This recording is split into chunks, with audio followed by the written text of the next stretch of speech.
As we can see, we've already renamed the LAN one to LAN, so it doesn't get confused. Now we're going to hold down the Alt key. The Alt key is going to allow us to create, to define the hidden menu, which allows us to select the binding order. We're going to click the bar at the top, and we'll hold it on the Alt key, and the hidden menu should appear. Sometimes it flickers in and out, and it doesn't come up very well, especially when it's in a virtual machine with not a lot of memory, like I've assigned it with a minimum amount of memory. Here we're changing the provider order to the Windows networking there, and we're going to go through and do that again here. As you can see, we're renaming the adapter to ClusterNet. This is on the ClusterNet network.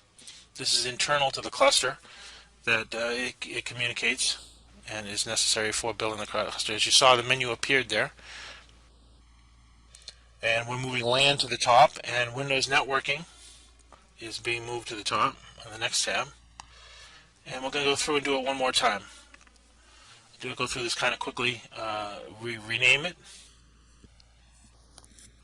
And now we're going to make the Windows menu appear and go to Advanced Settings. And there's the LAN on the second one down. We're going to move that up.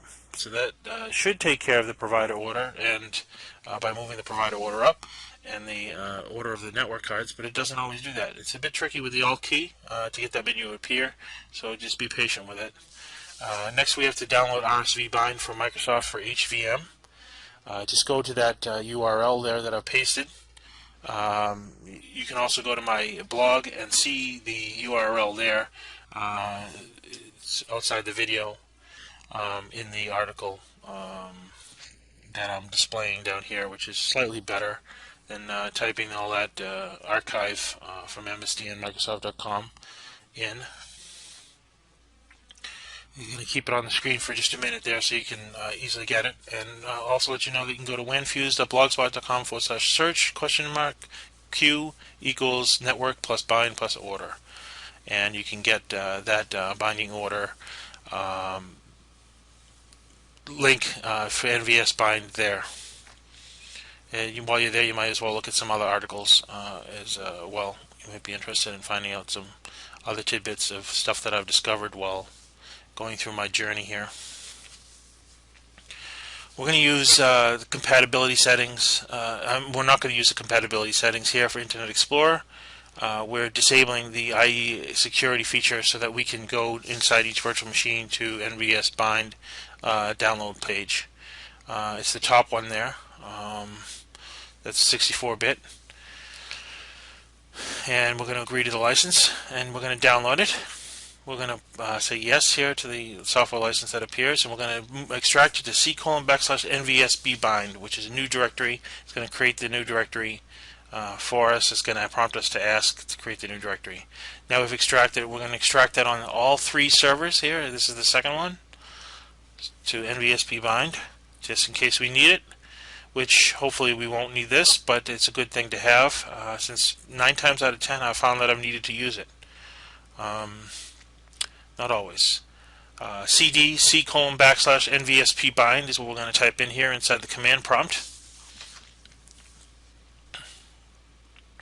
And we run NVS bind, which I didn't show you there, but we run it, and we're looking for LAN network card, which will give us the serial number, the serial address for LAN. All the adapters show up there, the tune adapters and all the other ones show up, so it's a huge list of adapters. You wouldn't believe how many network adapters are installed.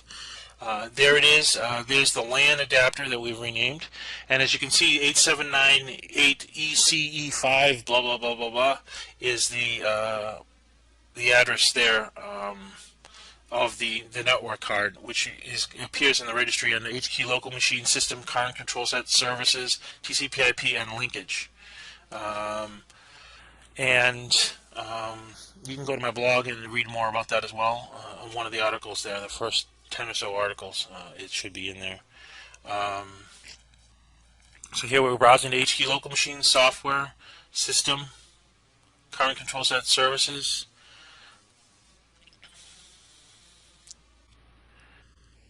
TCP/IP, and selecting linkage. Now over here on the right, the key that we're looking for is bind. Here we can see the device listed in the output. First, before we go editing this, I would always recommend that we save it. I'm saving it here as NVSP bind edit on the desktop so that I can reload that key if I need to, just by double-clicking on that regedit file. So as you can see there, there's the number. It appears at the top of the list here, 8798ECE5. That's not always the case. Sometimes it appears as the second one or third one down, and those will have to be shuffled in order, so that one is, for the LAN adapter, is on the top of the list. Here we can see that the serial number is the same, and that it does appear at the top of the list, so we don't have to do that edit any further. But normally we would have to shuffle the order of those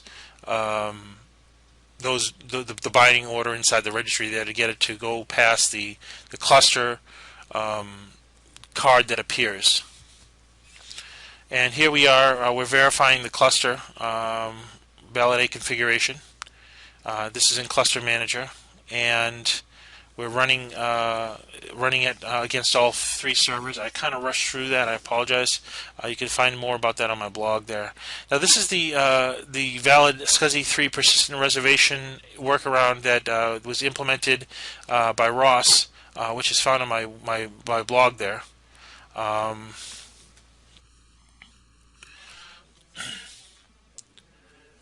You'll see that it still generates a warning later on when we do the configuration. Now here you can see that I've already put static addresses on the LAN side of the network card. Now we have to put a static address on the cluster network. It's a good idea to use static addressing instead of dynamic addressing for the cluster. This is one less service that has to be running perfectly in order to maintain it and keep it from crashing. You certainly, if you assign them by DHCP and there is a problem with the DHCP server, you will lose your cluster. So we moved it from the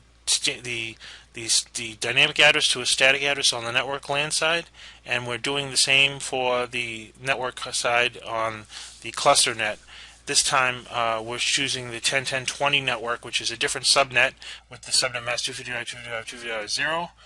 But sometimes you find that Windows gets this network confused with the 10.10.10 network, even though it's a different subnet. So you may have to choose a more distant network to configure in the set of network interfaces. Okay, here we're assigning the last IP address to the third machine, 10.10.20.52 and 255.255.255.0. And again, you can use SolarWinds calculator, IP calculator, to calculate the proper IP addresses. I'm keeping them consistent between the LAN side and the cluster side.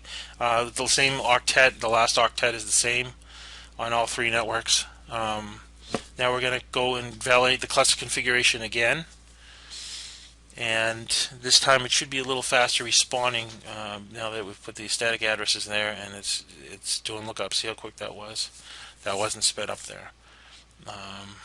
And it's finding SQL Server 04, SQL Server 05, and SQL Server 06, and it's adding them to the cluster for testing purposes. It's not really adding them to the cluster at this point. We're going to add the network to the second network card as we already spoke of.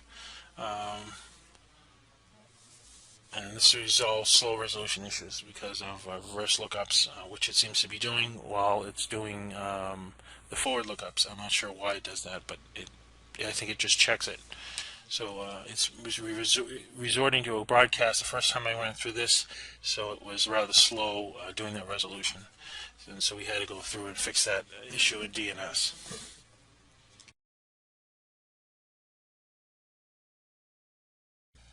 Here we're running all three, all the tests, the complete set of tests against the things. We're going to get some failures here. I wanted you to see some of these failures that you see, like the validated SCSI device product data there that appeared there in red. This was the problem that I indicated before. Here, it looks like SQL Server is missing one of the updates, so I'm going to go through to updates again and run it, see if it finds it. In fact, when I did this, it needed the same update for the two servers.